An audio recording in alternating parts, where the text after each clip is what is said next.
Men do this badly. They fail to understand the nature of attraction. We misunderstand that, we think that all the trappings, right, all the car, the credit cards, the condominium, all of that, we think all of those things is attractive. Yes, there's nothing wrong with those things, and yes, they are attractive, but we as men, we think that that's all it takes. And so we fail then to do the necessary. We fail to make the approach. Any man out there has thought twice about approaching and speaking to a girl? Yeah? It happened. We've all done it, right? I've done it more than you because I've lived longer. That's the way it is. We're afraid we fail to make the approach. We think that we get all this stuff, it's enough. But you know what the women want? They want, they might be attracted to all this stuff, but then they want you to move to the next level. Open your mouth and talk to them. That's what they want. To see whether you pass that level as well. Guys, you realize that they test you all the time, right? Yeah, always testing. Yeah. So failure to approach is one of the big things, and it's because we fail to understand the nature of attraction. The approach isn't attraction anymore. No? The approach is seduction. You understand the difference? Attraction is, you've done everything that you can externally to look good or whatever, right? And you fail to seduce. You fail to make the approach. That's seduction. Same in sales. You got to close, right? Your product has to be good, so that's the attraction, but you still have to do the seduction. You still have to make the approach. Same thing. And then this is what we also do badly. We try to impress, we try to please, because we want to be seen as nice. Guys, do you realize that being seen as nice is absolutely one of the worst things you can do when it comes to trying to attract a woman? Being seen as nice. Why? Because nice means, number one, you probably want something from her. You might even need something from her. What do you need? Validation. Maybe you're afraid of something. Maybe you're afraid that she will reject you, so you're nice enough, so you fend off the rejection, so that she won't reject you, you be nice enough. You know what I'm saying? Does this speak of a person that approaches with courage? So when someone is nice, the problem is there's an agenda. That's the problem. There is an agenda. Subconscious, yes, but there's a driving agenda. He's afraid of me, so he's trying to be nice to me because he's afraid that I will reject him, that kind of thing. That's the dynamic. We think nice works, huh? Try some more. Try some more. I'm not suggesting not to be nice. What I'm saying is understand the nature of why you do things. And if you are being nice, if you're being the gentleman all the time, why? Right? That's what I want you to think about. This is where the problem is. We misunderstand the nature of attraction. We think that being nice and being the gentleman is where it's at. It isn't. It shows that you lack something, or that you need something, or that you want something. Now, if you want something, then being nice is a manipulation. That's what it is. You know what I mean? If you want something from someone and you are nice to them, you smile to them nicely, it's a manipulation, isn't it? People in sales, you have to understand this stuff, huh? Because when you get good at it, you'll be good. So I'm not judging you. I'm not saying do or don't do. No? I'm saying this is how it works. Okay. All right, let's move on to the next slide. What men fail to do. Okay, guys, hang on to your seats up. Men fail to do this. They fail to be men. They fail to be masculine. I'm talking about a particular masculine energy. Now, I'm not suggesting that masculinity is the same thing as macho. Mm-hmm. It isn't. So don't confuse those two things. Masculinity is very different. And when you are masculine, not just the woman will know it, the whole room will know it.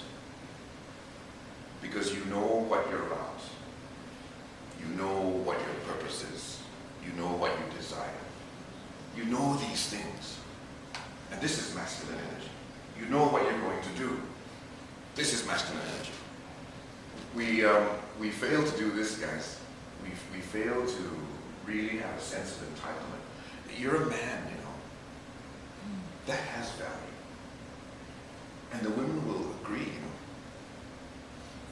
The women will agree. Hey, be a man, that has value for them. It really does. Sense of entitlement is that sense that you are worth something just because you are a human being and a man. And you can bring things to the table that only a man can bring. Just that sense of it. It's quite important. And this is what, you know, what do? We go around and we apologize for being a man. I'm not saying that men, you go around and be noisy all the time. No. But what I'm saying is you don't want to walk around like you are less than anyone else. Because you're not. You're a man. I'm not saying you're greater than anyone else. That's up to you. But certainly do not go around thinking that you're less than. All right? You bring the water to the table for everyone as a gentleman. Why? It's a good thing to do that because someone's going to bring the water. But if you do it because you feel you're less than, catch yourself. You know what I'm saying? Catch yourself and realize that maybe you need to work on that part of yourself so that someone else brings the water next time. Men also fail in this area of leadership. This one is particularly important in the relationship. So how to keep a woman, right? So men fail to lead in the discussions about the future, you know, about the finances, about the children, about their education. The important discussions, men fail to do these things up to the women level because someone's got to do it, right?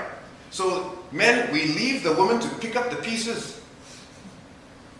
How do you expect your relationship to flourish if you're leaving the women to pick up the pieces and not leading in those discussions? The important discussions, we have to lead, So the biggest reason for failure. I think we don't have the definitive answer on this. However, we've narrowed it down to this. The biggest reason is the man doesn't know who he is. Doesn't have a sense of himself. Or doesn't have a sense of what masculinity is.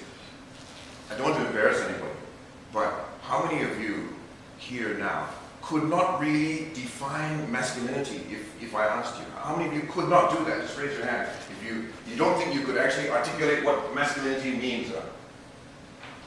Yeah. So there is a great need, isn't there, to understand these things. So we don't even know what the word means. Or, you know, we know what the word means, but, you know, we don't really know what it really means for us. And I think women should know it as well. Because you should require it of your man.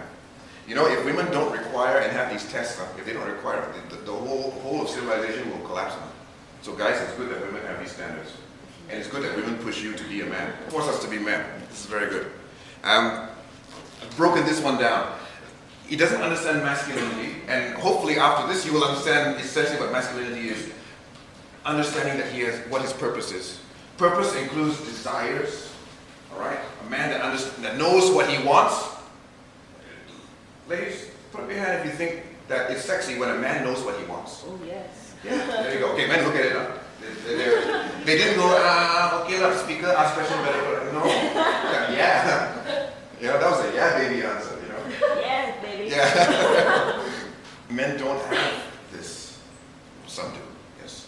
Some understand it. Until you understand this, and it is not your career and your job, what I mean is a purpose that is higher than that.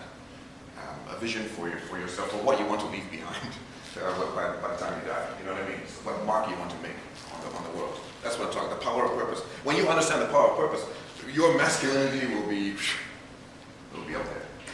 And then one more thing. We found that men are not congruent. Congruency means an alignment of the desires inside, the behavior outside, and the articulation. So what you feel, what you do, and what you say are lined up. anyone looks at you and they are clear as to what you're about. You follow me? They're absolutely clear as to this guy is about that. It's not, you know, when there's misalignment, guess what happens? Creepy. You know? He desires something, but then outwardly he'd be a nice guy. But actually he wants to get her into bed. You know? I mean, it's okay, right? I'm not judging you. It's okay. But if you are using, you know, the nice guy thing and the gentleman thing, but actually you have other desires which you are just not open about, that's a problem, right? That's a problem. And now all guys have the feelings, pretty much. You know, you cannot go around and say, oh no, I don't, you know, I have morals. Really? You can have morals, but you do also have the desires. So when you can align those desires and be honest with those desires, because you can't make desires go away, they happen because that's just the nature of them, right? So when you align your behavior and the way you approach the world and what you say, you're a man. Hallelujah, you've made it. And then every day must repeat that. Yeah? Okay, so we've come to the end of the presentation. Just to outline again the keys to masculinity: purpose and congruency. Yeah. Next for the forum, just so that you know, dinner. I'm cooking. I'm cooking to show men that you can be women as well.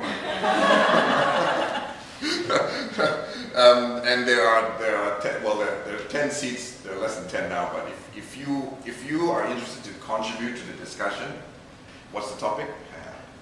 Have you heard of this? Have you heard of this? No. No? Look it up. Look it up. You can kind of get an idea of what it is, right?